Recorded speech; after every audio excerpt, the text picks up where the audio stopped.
Today is Thursday, January 30th. We're talking about a deadly plane crash in Washington, D.C. Rescue efforts are now underway. Also, President Trump's effort to bring more patriotism to American education and more tax dollars to private schools. Plus, a new plan to send tens of thousands of migrants to Guantanamo Bay. Security preps for Super Bowl 59. And how much advertisers are paying to get their commercials to air during the big game. Those stories and even more news to know next. Welcome to The Newsworthy. All the day's news in around 10 minutes. Fast, fair, fun, and on the go. I'm Erica Mandy. Thanks so much for being here. You ready? Let's do this. We start today with a disaster in the Washington, D.C. area. An American Airlines jet coming from Wichita, Kansas, was about to land at Reagan National Airport when it collided mid-air with a military Black Hawk helicopter. There were 60 passengers and 4 crew members aboard the plane, and there were 3 soldiers on the helicopter for a training flight. Search and rescue efforts are now underway in the Potomac River, but as of early this morning, no survivors have been found, and officials say there have been at least some deaths. It's not clear at this point what may have caused the crash. At the time, Reagan National Airport reported clear skies. Now all takeoffs and landings have been put on hold, and the airport will stay closed at least until later this morning. The new transportation secretary, who was just sworn in yesterday, promised the federal government's full support. The White House decided not to go ahead with the order to freeze trillions of dollars in federal funding. The latest memo says the order was rescinded, but not the effort to review spending to make sure it aligns with President Trump's agenda. White House aides say the order was only rescinded to end the court case against it, and that anyone with questions about how to implement President Trump's orders should ask their legal teams. To be clear, the rescinded memo does not end President Trump's separate pause on certain foreign aid programs or for diversity, equity, and inclusion efforts. And the White House says there are more executive orders coming to address what it considers to be wasteful spending. As many as 30,000 undocumented immigrants in the U.S. could soon be headed for Guantanamo Bay. President Trump signed the order yesterday. The plan is for the Departments of Defense and Homeland Security to expand the facilities already on Guantanamo, and the Immigrations and Customs Enforcement Agency, aka ICE, will run it. Trump says the facility will be used to detain only the worst criminals who are in the country illegally. And it's important to note the facility for migrants is separate from the Guantanamo Bay prison that's holding suspected terrorists. That said, human rights groups have also called for the migrant facility to be closed and for Congress to investigate alleged abuses there. Besides Guantanamo, the U.S. will continue to detain undocumented immigrants at processing centers and other detention facilities, along with local prisons and jails around the U.S. In another order signed yesterday, Trump said he would deport any non-citizens who took part in what he called pro-jihadist protests on college campuses. He's talking about the anti-Israel protests that started in the wake of Hamas's attack on Israel and the war in Gaza that followed. Now, Trump says he's going to start taking away student visas, but rights groups say that violates free speech rights. So this order is also expected to be challenged in court. 2 more executive orders we want to tell you about are meant to reshape the American education system.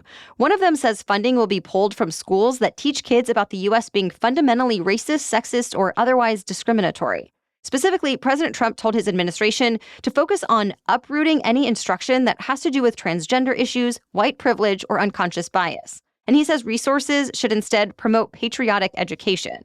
Supporters say this is a needed fix to respond to schools that have been indoctrinating young kids with liberal ideas. But several organizations say the president is trying to promote distorted views of history. Another one of President Trump's orders says agencies need to find ways for federal money to be repurposed for school voucher programs. These programs use public funds to help families pay for homeschooling, private schools, or religious schools. Supporters say the programs let parents find the education options that are best for their children and opt out of schools that haven't served them well. But critics blame the programs for hurting the public school system and diverting badly needed funding to schools that don't have to meet the same standards.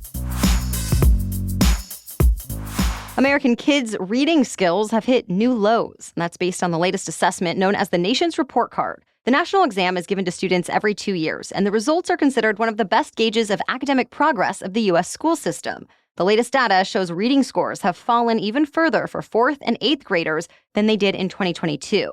In fact, the percentage of 8th graders who have below basic reading skills was the largest it's been in the exam's 3-decade history. And math scores were unchanged from 2 years ago for 8th grade students and show only slight progress for 4th graders, but none of it is enough to catch up to pre-pandemic numbers. At this point, there's no one clear explanation. School closures and other stressors from the pandemic deepened learning losses, but reading scores did begin to go down years earlier. So some experts point to other potential causes as well, like screen time, from cell phones to social media.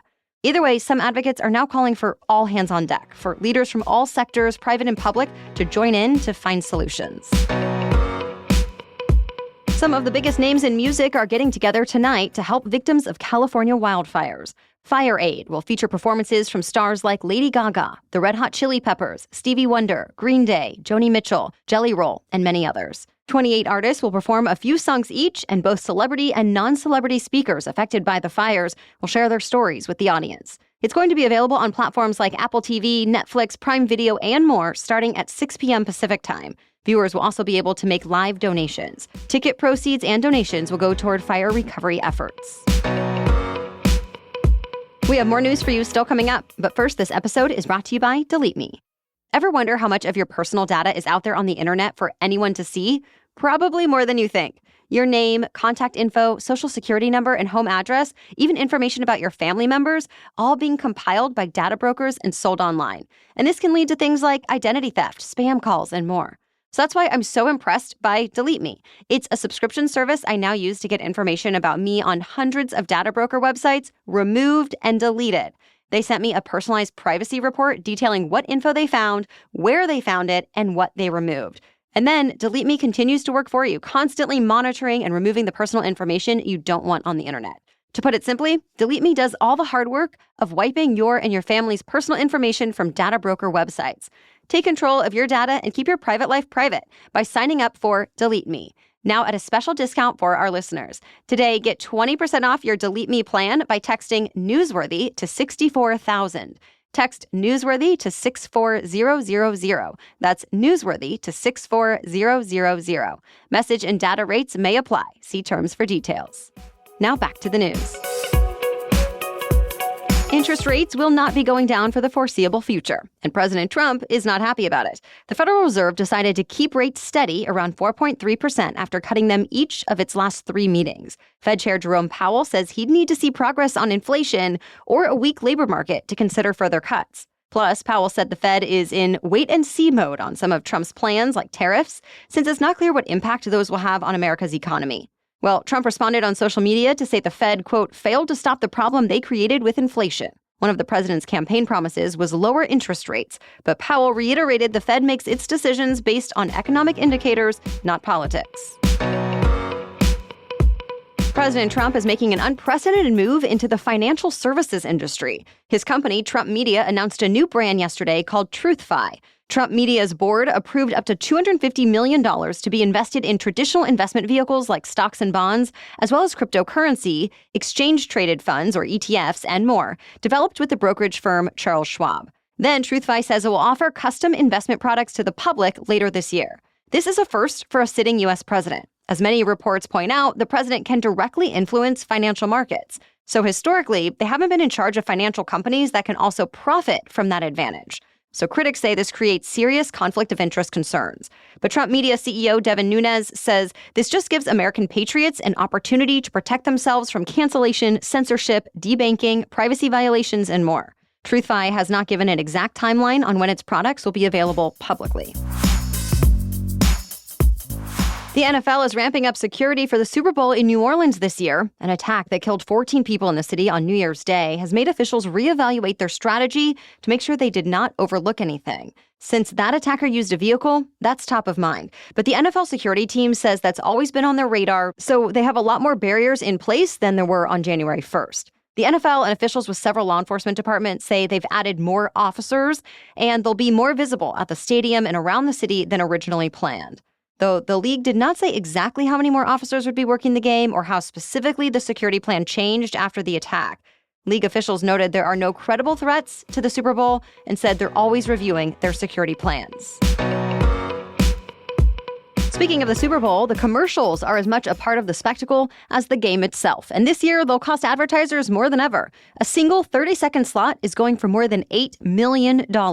That's more than $1 million more expensive than last year, which set the previous record. Fox, the network airing the game, says advertisers have not been scared off by the high price tag. For them, it's a chance to get their products and services in front of an expected 120 million viewers or more, which makes it worth the cost for a lot of companies. Many of the companies airing Super Bowl commercials have even already started teasing their spots, and they seem to be leaning heavily towards celebrities and nostalgia, with some ads referencing famous moments in film and TV.